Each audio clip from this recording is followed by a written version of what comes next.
Libérer les potentiels des services des ressources en eau en vue d'atteindre le développement durable dans les bassins du Congo, c'est autour de ces thèmes qu'ont tourné les échanges au cours du 10e forum du bassin du Congo du 10 au 13 juin 2025 à Kinshasa. Organisé par les centres de recherche en ressources en eau du bassin du Congo CREBAC et l'école régionale de l'eau de l'université de Kinshasa, de décideurs, experts, chercheurs, spécialistes, usagers et autres professionnels des services qu'offrent les ressources en eau ont pris part à ces assises. Les institutions nationales, sous-régionales, régionales et internationales ont également participé à cette grand-messe dont la Commission internationale du bassin Congo Ubangi Sanga, SICOS en sigle, représentée par sa plus haute autorité, la secrétaire générale Marie-Thérèse Itongo, qui a évoqué la nécessité d'une gestion intégrée de ressources en eau dans les bassins du Congo. L'eau est vitale pour le monde.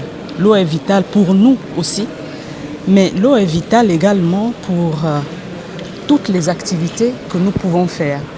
Et ce que la SICOS apporte aujourd'hui, c'est l'appui aux États pour la gestion intégrée des ressources en eau. Et ce grand bassin mérite d'être étudié. Comme je l'ai écouté aujourd'hui, et la SICOS est convaincue de cela, c'est qu'on ne peut pas avoir une ressource telle que l'eau sans avoir les données qui peuvent nous permettre de la qualifier, de la quantifier. Et il est très très important que la SICOS, les parties prenantes, le gouvernement, les décideurs travaillent de concert avec les scientifiques qui pourraient nous donner les voies de solution à cette problématique. Les différentes thématiques abordées lors de ces forums de haut niveau ont jeté les bases pour consacrer le développement durable des pays du bassin du Congo à partir des ressources en eau, deuxième bassin du monde après celui de l'Amazonie. Il faut simplement l'aider à comprendre que l'eau est vitale. Je vais me répéter peut-être, mais si je me rappelle bien, nos ancêtres considéraient l'eau comme une ressource digne, une ressource qui apporte la vie. Et c'était une ressource sacrée. Et aujourd'hui, on a perdu la sacralité de l'eau. Et je pense que c'est pour cela que les personnes qui vivent dans notre siècle ne considèrent plus l'eau comme quelque chose de vital. Et lorsqu'on a quelque chose en abondance, on a l'impression qu'on l'aura toujours.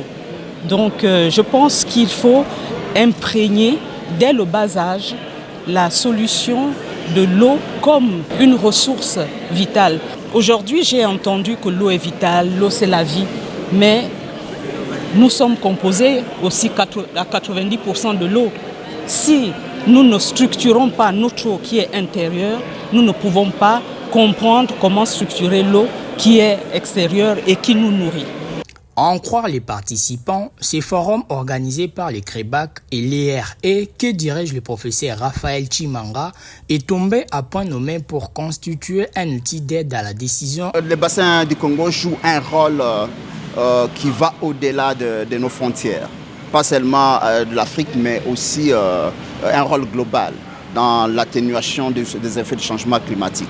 Nous devons dire que les bassins du Congo, à partir du bassin du Congo, les forêts du bassin du Congo, par le recyclage des limites atmosphériques, les forêts du bassin du Congo envoient de la pluie qui soutiennent la vie d'environ 300 millions de personnes qui sont au nord de l'Afrique et est de l'Afrique, vous comprenez. Donc ça va au-delà des frontières de la RDC, de l'Afrique centrale, ça va au-delà.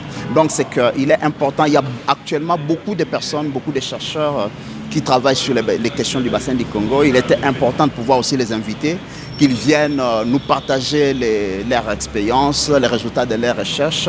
Donc c'est l'échange des connaissances, l'échange des informations, en vue de pouvoir voir comment est-ce que nous pouvons valoriser ce qui est disponible, évaluer ce qui manque et voir comment est-ce que nous pouvons avoir un roadmap pour les recherches futures et le développement dans le bassin du Congo.